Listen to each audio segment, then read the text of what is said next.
Hello, Laverne here, and thanks for joining me.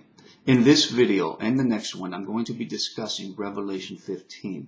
And the reason is because I believe God has impressed it upon my heart that there is a very important message here that needs to be delivered to the apostate church. And for this reason, I hope you will take the time to watch not only this video, but the second one. And it will be in the second one that I will be presenting what I believe is a different teaching, something that you may have never heard of before. But I have to talk about the things that are in the beginning of chapter 15 before I get into that. Now, reading from verse 1, and I'm reading from the New Living Translation. Then I saw in heaven another marvelous event of great significance. 7 angels were holding the 7 last plagues, which would bring God's wrath to completion. I saw before me what seemed to be a glass sea mixed with fire, and on it stood all the people who had been victorious over the beast and his statue in the number representing his name. Okay, I'm going to stop here and explain some things of significance that are being talked about here in this passage. First off, it's telling us that this brings God's wrath to completion. And it tells us that these are the 7 last plagues that he is pouring out onto the world. In other words, there were other plagues, other disasters, other things going on before this point. This is the end stage of God pouring out his wrath. But he has been pouring it out for some time prior to this. And the reason is to get people's attention, to try and humble them and to get them to turn towards him.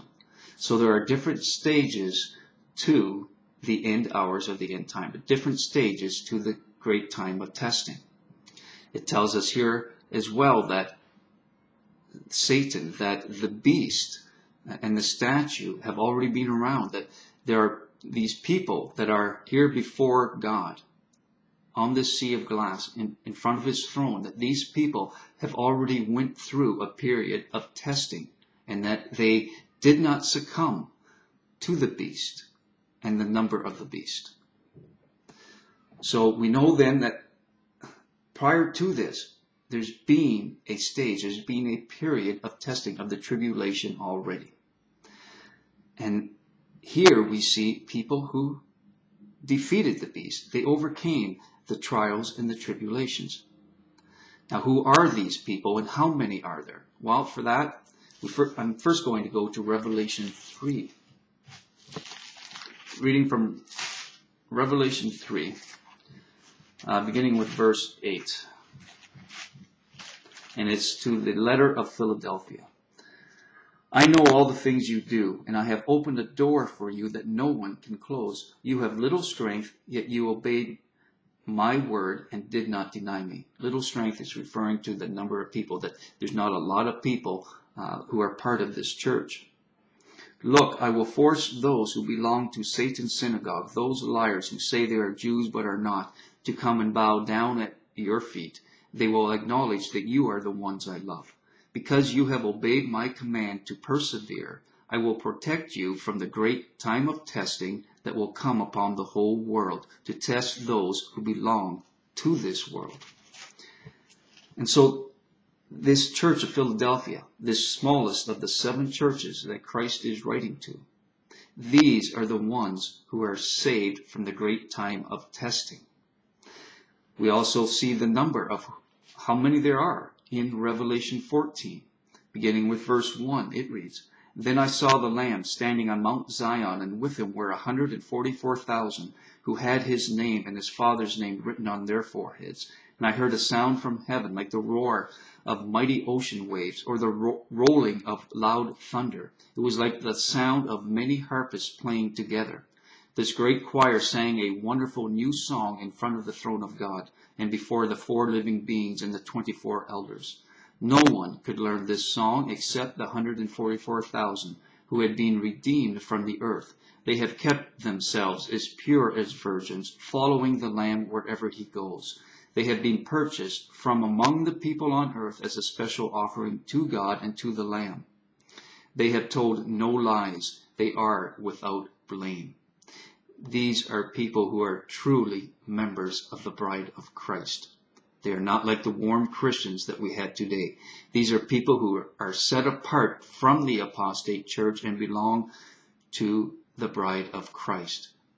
And it is a very small number, 144,000, who are raptured in the midst of the tribulation, in the first stage or following one of the first stages of the time of testing.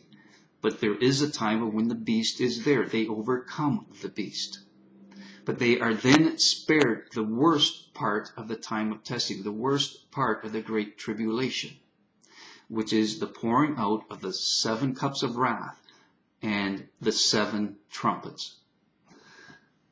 So we need to understand that God recognizes there is only a small portion, of a remnant of people on the earth at the beginning of the time of testing, and as we go through it, who remain loyal and faithful, and that they endure. And these are the ones who are saved the worst time of the great tribulation. Okay, reading on. Going back here a bit. And on it stood the people who had been victorious over the beast and his statue, and the number representing his name. They were all holding harps that God had given them, and they were singing the song of Moses, the servant of God, and the song of the Lamb. It talks about 2 songs here, and it tells us for the first time in Scripture the words to the song of the Lamb. And we see that coming right after the part I just read. But what a lot of people, when they read Revelation and they read Revelation 15, they don't go to the Song of Moses to see what it is telling us. And this is one of the things I'm going to be talking about in the next video. So I would encourage you to go to Deuteronomy 32 and to read the Song of Moses. And perhaps you'll get an understanding of Revelation 15 once you see what is in the Song of Moses. Also, I'll be talking about a line, one of the last, going down to verse 8, the last of chapter 15, reading, "The temple was filled with smoke from God's glory and power. No one could enter the temple until the 7 angels had completed pouring out the 7 plagues." And this is what I want to stress in my next video. The fact that no one could enter the temple until the 7 plagues had been poured out.